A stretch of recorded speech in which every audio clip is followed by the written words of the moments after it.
Welcome once again in Poly Knowledge YouTube channel.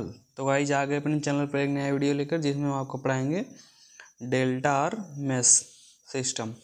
इस system के अंदर क्या होता है कि 3 फेज मोटर होता है ना, उसमें 3 कॉइल होती हैं और तीनों कॉइल में क्या होते हैं, 2 एंड होते हैं। एक हमारा स्टार्टिंग एंड, दूसरा फिनिशिंग एंड।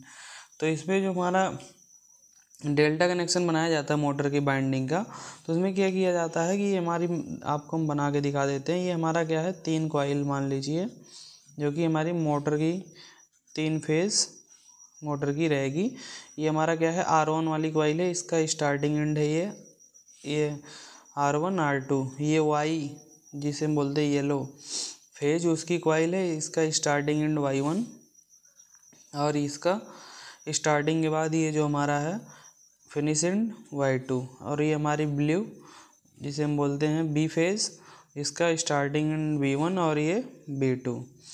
तो अगर हमें डेल्टा कनेक्शन बनाना है ना, तो क्या करते हैं कि हम पहली कॉइल, जो हमारी पहली कॉइल है, उसका स्टार्टिंग एंड क्या करते हैं, हम कनेक्ट कर देते हैं सेकंड कॉइल के सेकंड फिनिशिंग एंड से। तो ये हमने क्या किया, पहली कॉइल का जो हमारा स्टार्टिंग एंड था, हमने सेकंड कॉइल के फिनिश एंड से कनेक्ट कर दिया। और सेकंड कॉइल का जो हमारा स्टार्टिंग एंड है, उसे हम फिर से क्या करेंगे, कनेक्ट कर देंगे थर्ड कॉइल के फिनिश एंड से। और जो दो इसके हमारे मतलब ये जो हमारी थर्ड वाली कॉइल है बी, और को बी वाला फेज वाली कॉइल और आर फेज वाली कॉइल जो है, उसका जो फेज मतलब जो एंड फ्री है, उसे हम क्या करेंगे, कनेक्ट कर देंगे। जैसे हमारा ये बी वाला फेज है, इसका स्टार्टिंग एंड फ्री है, तो इसको हम ले जाकर कनेक्ट कहाँ से कर दिए, ये जो हमारा आर वाला फेज का फिनिश एंड था उससे। ये हमारा क्या बन गया, डेल्टा कनेक्शन बन गया। और इसमें हम जब ये जो R1 Y1 B1 ये खाली है ना, यहाँ पर थोड़ा सा ये हमने निकाल रखा है, इसे हम क्या करेंगे, लाइन से कनेक्ट कर देंगे। ये हमारा कैसा कनेक्शन बन जाता है, डेल्टा कनेक्शन बन जाता है। और इसमें क्या होता है ना कि हमारा कोई भी न्यूट्रल पॉइंट नहीं मिलता है हमें, तो इसीलिए क्या हो जाता है, ये हमारा सिस्टम जो कहलाता है 3 फेज 3 वायर सिस्टम। ये हमारा क्या हो जाता है, 3 फेज एंड 3 वायर सिस्टम रहता है। जबकि हमने पीछे स्टार में पढ़ाया था, वो क्या था, 3 फेज 4 वायर था, क्योंकि उसमें न्यूट्रल पॉइंट मिल जाता था। और यहाँ पर नहीं मिला, तो इसलिए 3 फेज 3 वायर है। तो जैसा कि हमने इस इमेज को बनाया है, यहाँ पर आप नाम देखे होंगे मेश भी। तो इसको मेश क्यों बोलते हैं, क्योंकि ये जब हम डेल्टा कनेक्शन बनाते हैं ना, तो ये हमारा एक प्रकार से मेश बन जाता है। मेश आपने ना पढ़ा हो तो डिस्क्रिप्शन बॉक्स में लिंक है, मेश और लूप में डिफरेंस क्या होता है वो आपको पता चल जाएगा।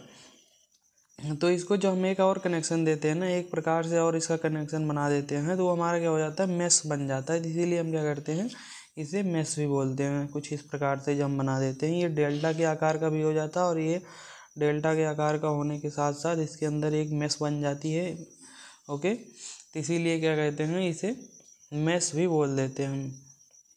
तो इस प्रकार से हमारा तीनों फेज हो जाता है। अब आपको हम वोल्टेज एंड करंट दोनों का रिलेशन फाइंड करके दिखाएंगे, फेज करंट और line current, phase voltage and line voltage के बीच का। तो इस प्रकार से हमारा फेज अगर मान लीजिए कौन सा है, R1 है, यहाँ पर क्या है, Y1 है, और ये हमारा क्या है, B1 है। तो इस प्रकार से इन दोनों के बीच जो वोल्टेज रहेगा, वही क्या रहेगा, लाइन वोल्टेज, क्योंकि दो फेजों के बीच के वोल्टेज को हम बोलेंगे लाइन वोल्टेज, EL। ओके, अगर इसे हम और एक्सप्लेन करना चाहें, तो इसे हम लिख सकते हैं ERY, क्योंकि R और Y के बीच का चेक किया जा रहा है। ओके, इस प्रकार से ये हो जाएगा। वैसे यहाँ पर भी रहेगा क्या, EYB। और ये जो हमारा लाइन वोल्टेज ना, वो फेज वोल्टेज के बराबर रहेगा, क्योंकि फेज वोल्टेज जो होता है एक कॉइल के बीच का वोल्टेज रहता है। और यहाँ पर जो हमारा ये लाइन वोल्टेज हम चेक कर रहे हैं, ये हमारा लाइन कनेक्ट होता है ना, वो डायरेक्ट एक कॉइल में ही कनेक्ट होता है। तो इस प्रकार से यहाँ पर क्या होगा, जो फेज वोल्टेज रहेगा वही लाइन वोल्टेज रहेगा। तो अगर हम फेज वोल्टेज को क्या लिखते हैं, EB लिखते हैं। या आप अगर इस कॉइल का फेज वोल्टेज चेक करें, जो कि R है, तो इसका फेज वोल्टेज लिख सकते हैं क्या, ER। ER किसके बराबर होगा, यहाँ पर इसमें जो लाइन वोल्टेज रहेगा क्या, ERY, इसके बराबर रहेगा। ओके, यहाँ पर phase voltage line voltage equal रहता है। इसमें भी जो फेज वोल्टेज रहेगा और इसके लाइन वोल्टेज के बराबर रहेगा। वैसे ही यहाँ पर जो फेज वोल्टेज रहेगा, R और B के बीच जो हमारा लाइन वोल्टेज मिलेगा उसके बराबर रहेगा। तो यहाँ पर जो फेज वोल्टेज है वो किसके बराबर है, लाइन वोल्टेज के। तो हम क्या करेंगे, अब करंट में रिलेशन फाइंड करेंगे। इसमें जो हमारा यहाँ से करंट आएगा वो क्या रहेगा, अगर हम इसे मान लेते हैं आई वाई, क्योंकि हमने इसको मान रखा हुआ ही, तो यहाँ पर रहेगा आई वाई। ओके, ये हमारा आई वाई हो जाता है, और ये हमने कौन सा मान रखा है, बी, तो हमारा क्या हो जाएगा आई बी। ये हमारा कौन सा है, आई आर, तो हमारा करंट क्या हो जाएगा यहाँ पर, आई आर। तो इस प्रकार से यहाँ जो करंट जाएगा वो कौन सा करंट जाएगा, आई आर से क्या होगा, ये आई बी माइनस हो जाएगा, वही करंट यहाँ पर पहुँचेगा, I R minus I B. ये करंट यहाँ पर पहुँच रहा है, वैसे ही क्या होगा, यहाँ पर कौन सा करंट पहुँचेगा, इसमें पहुँचेगा I Y minus I R. Same यहाँ पर कौन सा करंट पहुँचेगा, आई बी माइनस क्या रहेगा, यहाँ से कौन सा माइनस हो रहा है, ये एंट्री किया यहाँ, और ये माइनस हो जाएगा, माइनस आई वाई। ओके, ये करंट तीनों हो गया। ये तीनों क्या होंगे, इसमें से करंट जब निकलेंगे तो ये हमारा क्या हो जाएगा, लाइन करंट हो जाएगा। ये यहाँ से जो I R minus I B था, ये लाइन करंट हो जाएगा, लेकिन फेज करंट क्या होगा, आई आर होगा। इसमें हमें क्या करना पड़ेगा, रिलेशन फाइंड करना पड़ेगा। इस रिलेशन को फाइंड करने के लिए हम सबसे पहले आपको बता दें कि जो हमारा फेज वोल्टेज रहेगा वो क्या होगा, 120 डिग्री के डिस्प्लेसमेंट पे आएगा। जैसे कि हमने जो मोटर था या जनरेटर था, उसके रोटर पे हमने क्या कर रखा था, कंडक्टर को जैसे फिक्स किया था 120 डिग्री के डिस्प्लेसमेंट पे, तो वैसे ही क्या होगा, उसमें करंट भी आएगा 120 डिग्री के डिस्प्लेसमेंट पे। तो जो हमारा करंट आया तो उसका साइन वेव बना था, तो उसका साइन वेव ऐसे बना था, कुछ एक यहाँ से था, एक दूसरा यहाँ से था। तो ऐसे क्या हुआ था, उसका बना था, तो हमने उसको जब बनाया तो ऐसे कर दिया था। ये क्या हुआ था, उसका साइन वेव 120 डिग्री के डिस्प्लेसमेंट पे आया था, तो उसका करंट भी डिस्प्लेसमेंट था 120 डिग्री का। तो हमने क्या किया, इस साइन वेव को सिंपल करने के लिए वेक्टर फॉर्म में रिप्रेजेंट किया। तो इसका वेक्टर फॉर्म कुछ इस प्रकार से बना। ये अगर हम बना देते हैं किसका, ये हम अगर बना देते हैं मान लीजिए आई आर का, तो आई आर से 120 डिग्री के डिस्प्लेसमेंट पे आएगा आई वाई, तो इसका 90 यहाँ हो जाएगा, 120 लगभग यहाँ होगा। तो ये हमारा क्या हो जाता है, आई वाई, ये आई आर था, ये माइनस आई आर, ये आई वाई है, तो यहाँ पर क्या रहेगा, माइनस आई वाई रहेगा। ओके, अब आई वाई से क्या रहेगा, 120 डिग्री के डिस्प्लेसमेंट पे रहेगा क्या, आई बी, तो इसका 90 यहाँ पर कहीं होगा, तो 120 यहाँ हो जाएगा लगभग यहाँ पर। तो इस प्रकार से हम क्या करेंगे, यहाँ पर बना देंगे आई बी।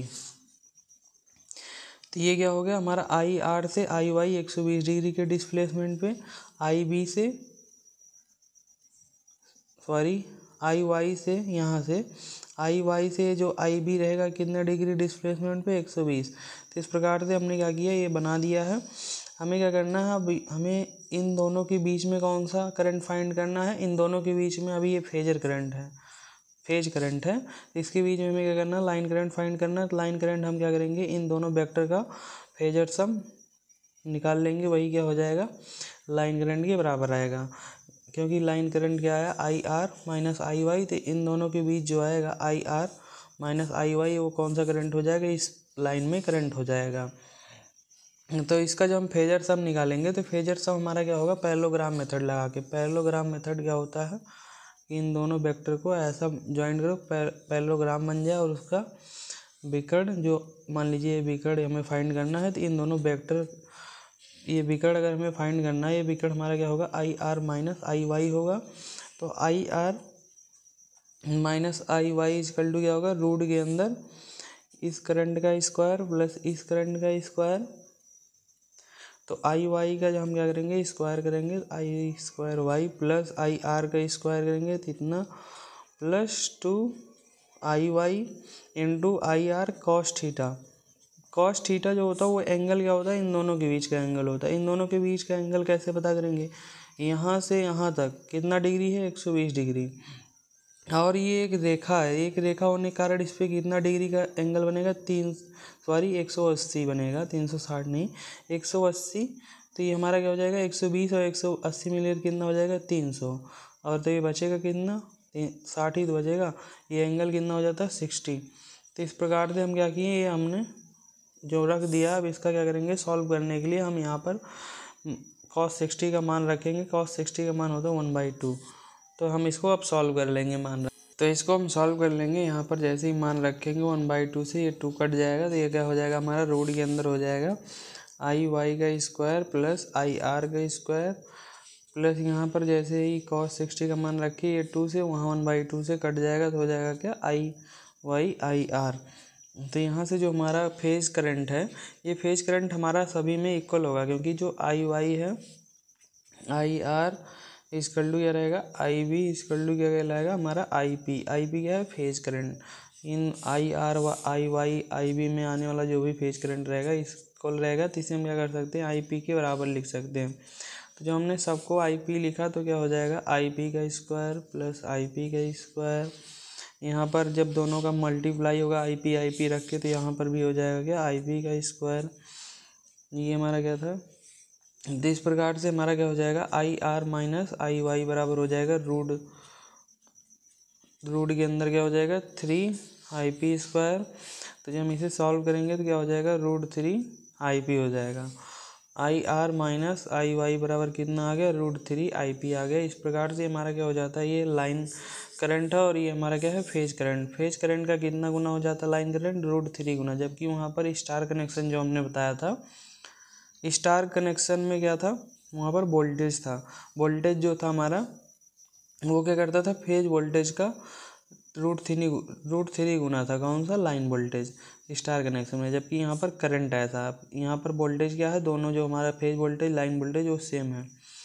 तो इस प्रकार से यहाँ पर जो हमारा लाइन करंट आता है वो क्या हो जाता है √3 इसकी हो जाता है फेज करंट का। फेज करंट का √3 गुना कर देंगे तो लाइन करंट पता चल जाएगा डेल्टा कनेक्शन में। तो हमने क्या किया, यहाँ पर करंट में रिलेशन फाइंड कर दिया, वोल्टेज में पहले ही बता दिया था। अब आपको हम क्या बताएंगे पावर। तो जैसा कि आप पावर जानते हैं, पावर बराबर क्या होता है AC करंट में P बराबर VI cos फाई। तो ये हमारा जो V होता है वो वोल्टेज होता है और ये करंट होता है और ये cos फाई जो होता है एंगल होता है।